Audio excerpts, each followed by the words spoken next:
Okay, here we have a sample game I started developing with Unity. As you can see, this is the first version. I have to pass this first. It's a very basic collision-based game. In another version, I implemented the shooting option.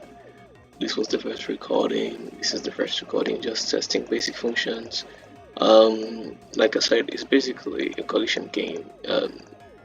The main aim is to avoid the Mecha attacks and stay within the borders. And the borders are the ground and the roof or the ceiling or the sky. As you can see, whenever I hit one of the Mechas, I restart at the starting point and my score resets to 0. And after hitting tries, you can see the game completely go back to the main menu like this. So basically, if I hit the Mecha, I restart at 0, but if I hit one of the limits of the game, I restart back and here's the main menu. The game is still in development. It was just a basic collision game to test some features to implement in another game basically.